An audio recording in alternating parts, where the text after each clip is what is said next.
What if the way you've always pictured marriage is actually sabotaging your deepest connections? Hi, I'm Dr. Amanda Pasciucco, your guide to transforming relationships through therapy and insight. Before we dive in, hit like, subscribe, and the bell if you're new here.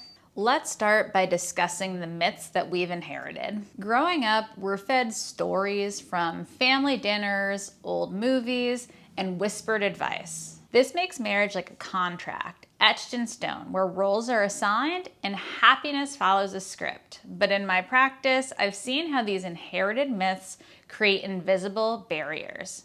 The idea that marriage equals lifelong sacrifice often leads to couples suppressing their evolving needs, which turns partnership into a silent endurance test. Think it through. If you're clinging to outdated definitions, you might miss the signs that your bond is craving, like adaptation. What's your definition of marriage? Share it below. I'm really curious because this shows us the difference that we all have. One overlooked sign is when routine conversations feel like negotiation rather than curious discoveries. In therapy sessions, I notice clients who define marriage as stability above all, and often they experience this as emotional flatlining, where excitement fades because growth isn't part of the equation. Another sign, resentment bubbling up over unmet expectations that stem from mismatched visions, like one partner seeing marriage as a shared adventure while the other views it as a safe harbor. Here's something else to think about. When physical intimacy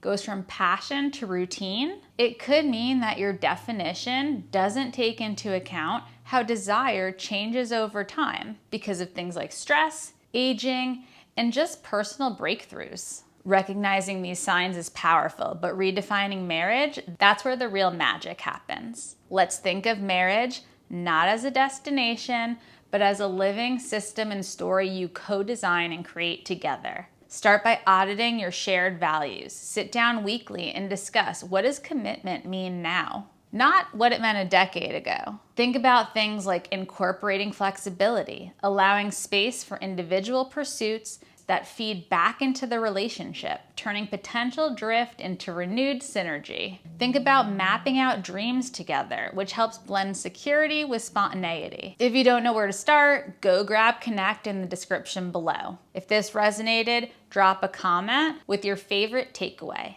Thanks for watching. Hit like, subscribe, and the bell for more insights. And I'll see you in the next one.